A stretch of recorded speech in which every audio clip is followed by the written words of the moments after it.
Et salut à tous les amis, je suis ravie de vous retrouver aujourd'hui dans cette nouvelle vidéo. J'espère que vous allez tous très bien et que vous allez tous passer une agréable semaine. Moi cette semaine, eh bien, j'ai continué un petit peu dans ma lignée de la semaine dernière, j'ai reçu pas mal de monde et du coup ça faisait vraiment super plaisir voilà, de passer des agréables moments. Et depuis j'ai mon pote aussi Alain qui est revenu me voir, vous savez celui qui vient souvent squatter chez moi avec son camion aménagé et qui m'avait aidé à faire mon installation d'eau courante avec l'eau chaude. Et du coup, eh bien, j'en ai profité donc qui repasse me voir pour voir avec lui, pour essayer de faire une petite modification eh bien, sur mon eau chaude. Donc ça, on va le voir, on va voir dans cette vidéo tout ça un petit peu ensemble. Et puis bien évidemment, dans cette vidéo, je vous montrerai aussi 2-3 petites activités que j'ai pu faire à droite à gauche, voilà, comme d'hab, des petits trucs qui sont pas redondants. Après, les choses redondantes, vous les connaissez quand même, c'est un petit peu tous les jours et toutes les semaines, un petit peu pareil. Alors là, j'ai un t-shirt manche longue qui va encore nickel, avec quelques trous à droite à gauche, mais, mais c'est pas grave. Et donc là, il va falloir que je reprenne la manche parce que là, bon j'ai des trous. Et puis après, ça finit par se casser entièrement, quoi. Comme l'autre. Voilà, quoi. L'autre, la manche, c'est pété totalement. Donc je vais reprendre ça aujourd'hui. Il fait pas très beau. Et du coup, ça permet de s'occuper un peu, de faire des choses où d'habitude je traîne un peu les pieds pour les faire. Et donc là, bon voilà, aujourd'hui avec le mauvais temps, c'est l'occasion de passer à ça. Et l'autonomie, c'est ça aussi. C'est savoir recoudre ses vêtements quand ils sont usés. Alors, j'ai jamais appris à coudre. J'ai regardé ma grand-mère quand j'étais petite, voilà, faire des trucs. Ma mère, déjà, à son époque, elle faisait vraiment quelques petits trucs, mais voilà, ça avait déjà sauté, si vous voulez, une génération. Et donc, bon, moi, je sais pas recoudre, hein. C'est juste, je fais ça à la wall again, quoi. Un petit peu comme tout. Et puis, ça le fait, hein. De toute façon, vous ne voyez pas dans quel état de dégaine je sors, moi, dans la rue.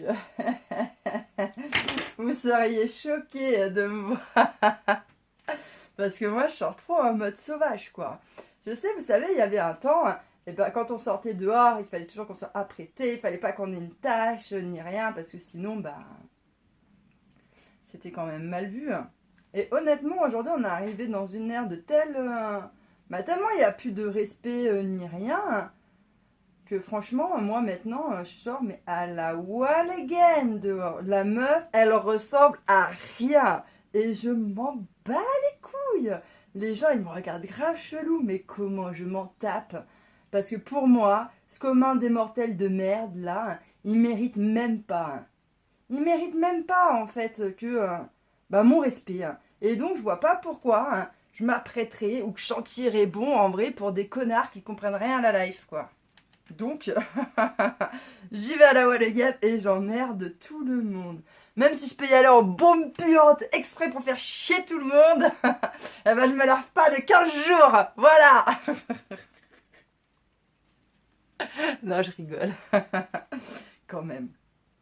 Quand même, quand même. Mais bon, voilà, tout ça pour vous dire que moi, c'est quelque chose que je n'en ai rien à foutre.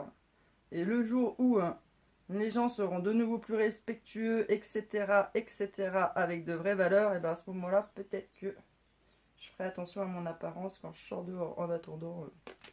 Alors donc, je vais récapituler un petit peu pour ceux qui n'auraient pas vu mes précédentes vidéos. Donc mon installation d'eau chaude, elle est un petit peu particulière parce qu'en fait j'ai un chauffe-eau gaz et un cumulus électrique. Et par un système, en fin de compte, de diverses vannes et de circuits, eh bien je fais chauffer mon cumulus électrique avec le gaz et pas en fin de compte avec l'électrique. Si jamais vous voulez en savoir un petit peu plus, je vous conseille de voir ma vidéo, mon ancienne vidéo où je parle de l'eau courante et de l'eau chaude. Je vous mettrai le lien si vous le souhaitez dans le descriptif sous cette vidéo. Et donc, sous cette vidéo justement où je vous parle de mon installation d'eau chaude et d'eau froide, eh bien, il y en a un d'entre vous qui m'a dit, écoute Vénus, tu pourrais faire marcher ton cumulus électrique sur tes panneaux solaires l'été, à des moments donnés, en fin de compte, où tes panneaux produisent énormément et où toi, tu perds en fait cette énergie-là.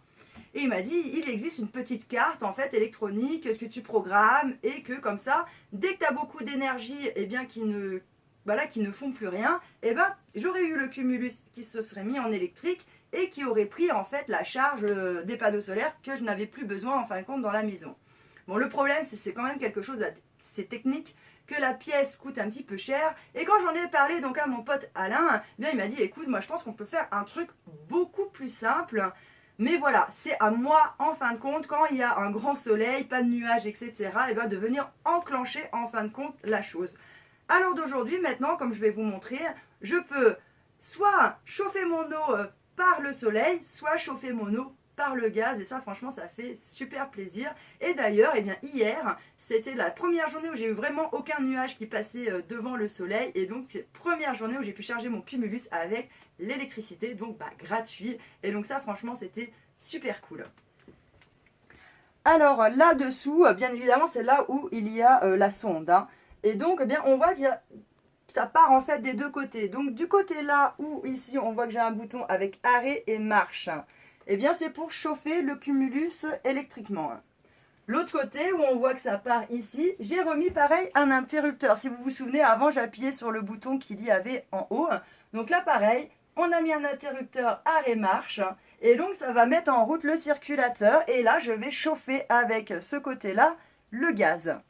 Et donc, moi, la première chose que j'ai demandé aussi à mon pote, en fait, c'est de me dire, mais en combien de temps mon cumulus, il va réussir à chauffer? Parce qu'en fait, moi, quand je chauffe au gaz, eh bien, ça me prend à peu près une demi-heure, en fait, pour chauffer tout le cumulus. Et encore, c'est pas tout le cumulus, parce que comme je vous avais expliqué, comme c'est une bidouille qu'on a faite, eh bien, en fin de compte, quand je chauffe au gaz, le cumulus se remplit, on va dire, qu'à 70%, quoi, à peu près.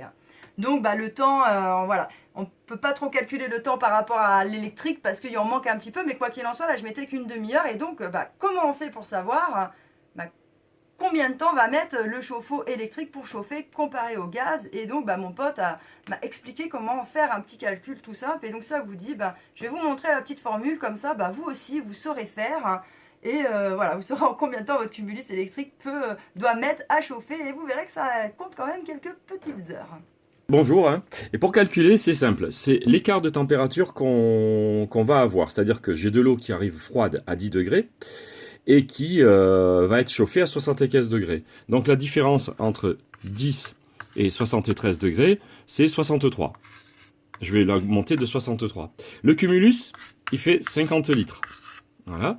Et pour élever 1 litre d'eau de 1 degré, il faut 1,163 watts.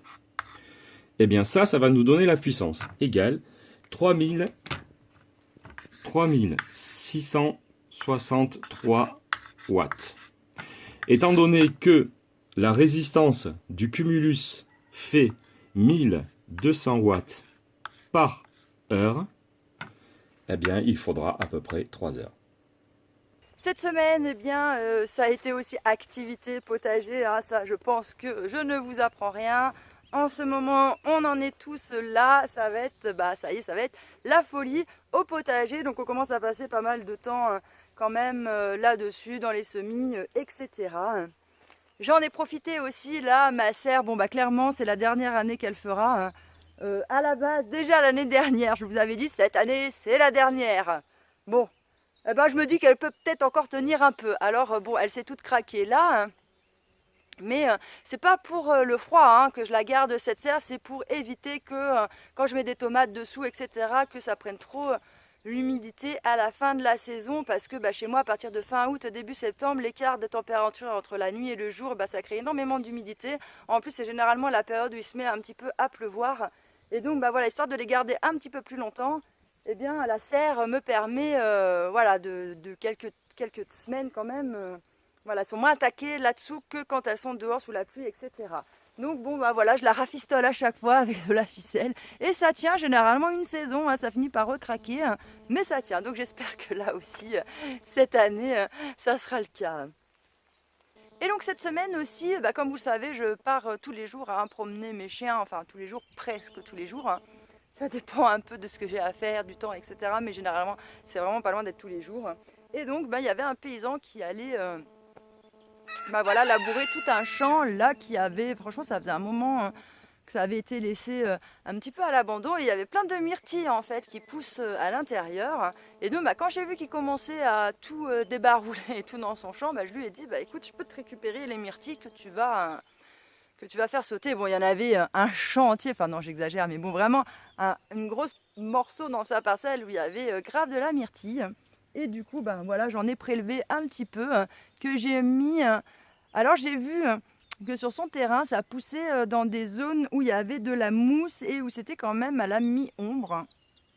Donc bah là, ici, c'est un peu ça. Là, vous voyez, j'ai mes sapins, le poulailler, et donc je suis au nord-ouest. Donc il y a un petit peu de soleil, mais pas trop. Et j'ai aussi sur le sol de la mousse, comme il y avait là-bas. Donc j'espère que ben, voilà, tout ce que j'ai planté, là j'en ai planté quelques-uns, hein, mais des petits myrtilles, et bien que ça, voilà, qui vont bien réussir à s'implanter et à repartir et à proliférer. Et d'ailleurs, je ne savais pas, mais les myrtilles, en fait, ça a des racines traçantes. En fin de compte, ça va pas profondément dans le sol. C'est assez en surface et c'est plutôt facile à déterrer, quoi. Enfin bref, voilà, je suis super contente. Et donc du coup, ça c'est sûr que c'est des myrtilles adaptées à mon climat, à mon terrain, etc. Puisque elles étaient vraiment à 500 mètres de chez moi. Et cette semaine aussi, eh bien, j'ai une de mes petites poulettes eh bien, qui nous a quittés. C'était une de mes vieilles poules, hein, c'est une des premières que j'avais récupérées, qui était déjà, voilà, qui avait déjà quelques années. Et donc bon, bah, je l'ai vue patraque un soir. Je l'ai un peu isolée. J'ai essayé de voilà, lui donner quelques trucs pour la soigner, mais le lendemain, elle était morte, quoi.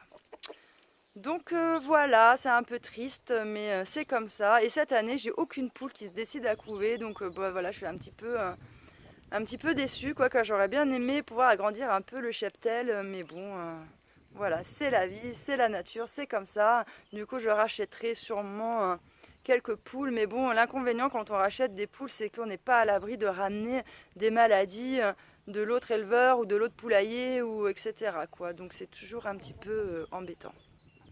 Voilà les amis, nous arrivons à la fin de cette vidéo. J'espère que celle-ci vous aura plu et que vous aurez passé un agréable moment en ma compagnie. Je vous remercie de m'avoir écouté et je vous dis à bientôt dans une prochaine vidéo. Ciao!